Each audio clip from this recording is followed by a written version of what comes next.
오늘 이 시간 우리에게 주시는 하나님의 생명의 말씀은 사무엘상 16장 14절에서 23절 말씀입니다. 제가 하나님의 말씀을 봉독하겠습니다.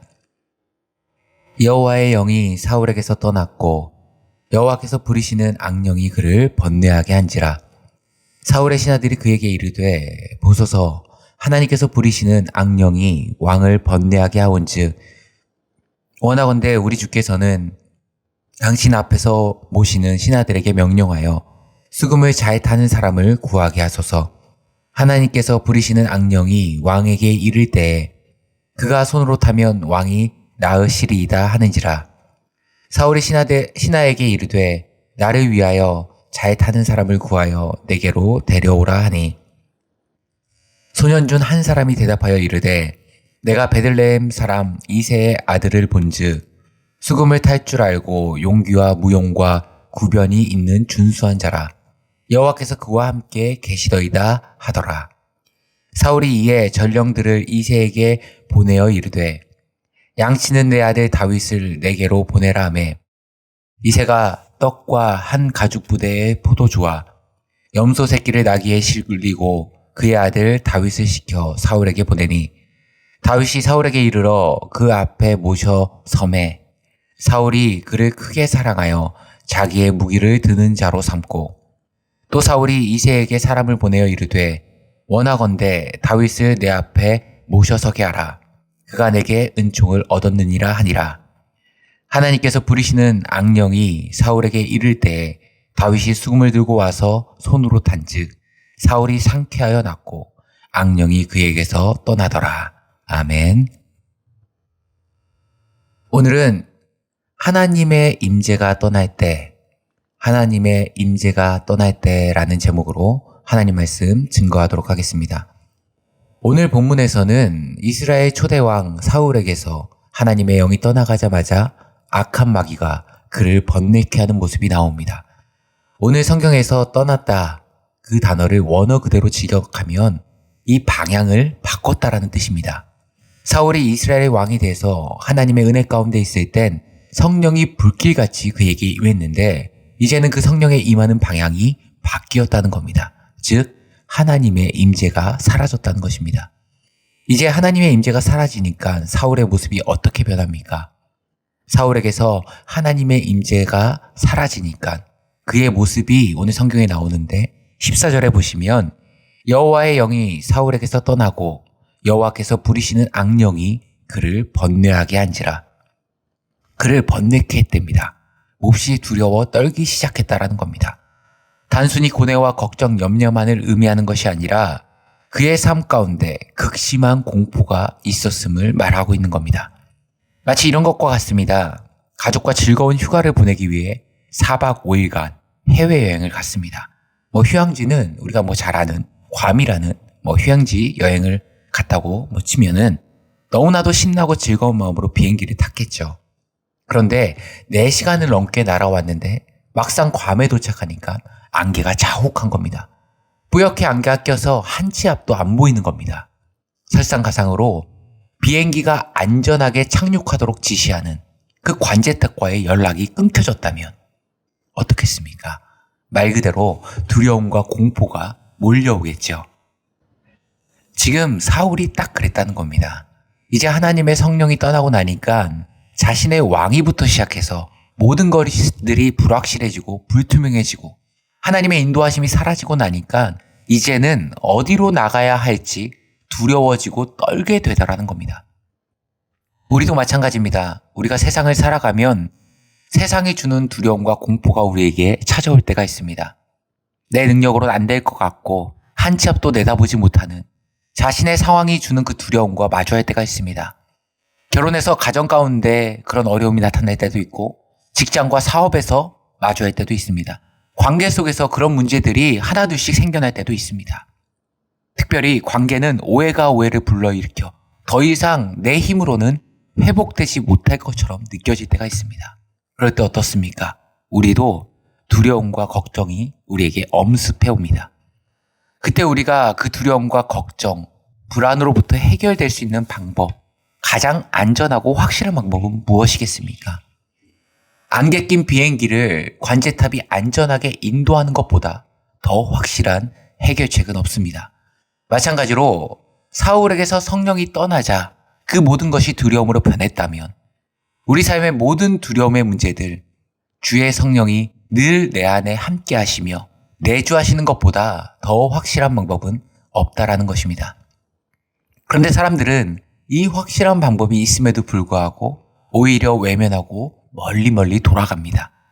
오늘 사울의 번뇌함을 보고 신하들이 해결책을 강구하는데 16절을 보시면 원하건대 주께서는 당신 앞에 모시는 신하들에게 명령하여 수금을 잘 타는 사람을 구하게 하소서. 하나님께서 부리시는 악령이 그에게 이를 때에 그가 손으로 타면 왕이 나으시리이다 하는지라. 오늘 본문에서 성경은 히브리 동사형으로 사용한 것이 아니라 토브라는 형용사로 이 사울의 상태를 표현합니다. 이것은 지금 사울이 겪고 있는 번뇌의 문제가요, 육체적이거나 정신적인 질병의 개념이 아니라 하나님이 주시는 돌발적인 정신 상태였다는 겁니다. 그러면 보십시오. 이 지금 사울이 번뇌케 된 원인이 어디에 있습니까? 그가 스스로 하나님의 말씀을 버리고 수많은 회복의 기회를 주셨음에도 불구하고 하나님 앞에서 자복하지 아니하고 오히려 하나님을 대적한 사울에게 있는 거죠. 철저히 회개함으로 하나님께 다시금 돌아가며 자비와 긍휼이 무한하신 하나님은 그를 다시금 회복시키시고 그의 연약함을 덮어주실 하나님이심에도 불구하고 지금 사울은 오히려 신하들이 말하는 세상이 제공하는 저급한 판단을 처방으로 받아들이는 겁니다. 그 내용은 무엇입니까? 수금, 이스라엘의 악기를 연주하는 사람을 옆에 두고 연주를 시키라는 겁니다. 성경에 등장하는 대표적인 두 가지 악기가 있죠. 비파와 수금인데 비파와 수금으로 찬양하라 많이 들어보셨죠? 어떻게 차이가 있는가? 기능적으로 설명하면요. 우선 비파는 12줄로 만들어진 악기입니다. 그래서 주로 낮은 음, 저음을 연주하기 위해 쓰이는 악기고요. 수금은 10개의 줄로 된 악기로 주로 높은 음, 고음을 연주하는 데 특화된 악기입니다. 과거 이스라엘 백성들은 이 수금, 높은 음을 악기 하는 이 수금이 정신적인 치료의 효과가 있었다고 믿었기에 이런 일반적이고 또 세상적인 치료의 방법을 사울에게 제시하고 있는 겁니다. 그런데 보세요. 재미있는 것이 이런 부하들, 세상 사람들의 조언에 따라 그 선택한 사울의 선택이 결국에는 어떤 결과를 만들어냅니까? 자신의 평생 정적이자 이스라엘 역사상 하나님의 마음에 가장 합한 왕 다윗을 이스라엘 역사의 무대로 등장시키는 서막이 되었다는 겁니다. 참 어리석은 사울의 선택 같지만 많은 사람들이 사울의 동일한 과오와 절차를 인생 가운데 밟아가는 경우가 얼마나 많습니까? 많은 사람들이 삶 가운데 염려와 걱정이 있을 때 가장 많이 하는 방법이 뭐가 있을까요? 세상 사람들은 대표적인 게 술이겠죠. 소주 한 잔 들이키면서 그 염려를 잠시 잠깐 잊어보려는 것. 술이 우리 몸속에 들어가면서 이 뇌가 이상적인 판단을 마비시키는데 우리는 그 술을 먹으면서 우리 무너진 이성을 마치 염려가 사라지는 것처럼 착각합니다. 그래서요, 많은 사람들이 힘든 일이 있으면 항상 술을 찾습니다. 또 어떤 이들은 술이 아니어도 먹을 것으로 푸는 사람들이 있죠. 걱정이나 스트레스가 생기면 갑자기 폭식을 하는. 그래서 힘든 일이 생겨서 몸무게가 갑자기 늘어나고 그 폭식으로 우울증까지 오는 사람들도 있습니다. 어떤 이들은 함께 웃을 수 있는 친구, 지인으로부터 푸는 사람들이 있고 드라마나 운동, 취미로 잊으려는 사람도 있습니다. 또 어떤 사람은 이런 유형도 있습니다. 혼자 있기를 원하는 거죠. 다른 사람과의 대인관계를 다 중단하고 연락도 두절하고 아예 소통의 통로를 다 막아버리고 자기 안에서 뭔가 답과 해결책을 찾으려는 사람이 있습니다. 하지만 오늘 성경을 통해 우리가 분명히 붙들어야 할 진리는 이러한 모든 일련의 행동들이 우리에게 일시적인 평안과 위로함을 줄 수 있어도 궁극적인 해결책은 아니라는 겁니다. 하나님의 품을 떠난 사울이 이 수금의 연주로 일시적인 안정됨을 얻었지만 그의 인생을 보면요. 그는 죽는 그 순간까지 번뇌함이 떠난 날이 단 하루도 없었습니다.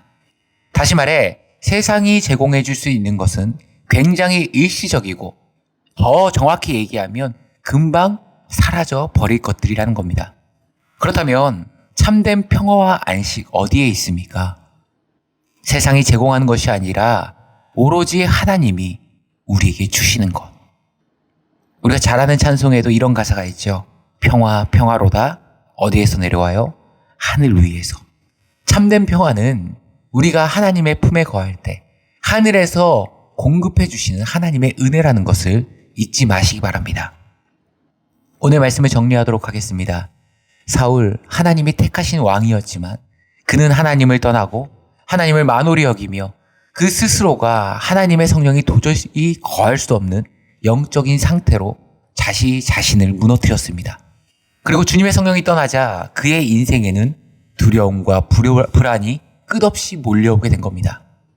그렇다면 그가 할 수 있는 가장 확실한 해결책은 무엇이었겠습니까? 다시금 하나님 앞에 철저하게 회개하고 자복하고 하나님 품 안에 거하는 것이었음에도 불구하고 사울은 세상적인 소리와 방법에 귀를 기울이고 의지했습니다. 평안의 근원 되시는 하나님을 붙드는 것이 아니라 스스로의 자구책으로 모면하려고 했던 것입니다. 우리도 살아가면서 수많은 두려움의 상황과 염려, 걱정과 마주하게 됩니다. 그때 많은 세상 사람들이 사울과 같이 술을 의지하거나 사람을 의지하거나 내가 좋아하는 드라마나 취미, 운동, 다양한 방법들을 강구하지만 오늘 성경은 완전한 해결책은 어디에 있음을 사울의 인생을 통해 우리에게 말해줍니까? 바로 평강의 하나님, 여호와의 샬롬에 의지할 것을 사울을 통해 말해주고 있는 것입니다. 사랑하는 성도님들, 오늘 하루를 살아가실 때 내게 불안과 두려움이 엄습해올 때마다 내 힘과 능으로 혹은 세상이 말하는 그 방법과 자구책으로 그 문제를 마주하는 것이 아니라 하나님을 더욱 붙드시고 하나님께 은혜를 구함으로 나아가실 줄 아는 사랑하는 영은의 가족들 되시길 간절히 축원합니다. 함께 기도하시겠습니다.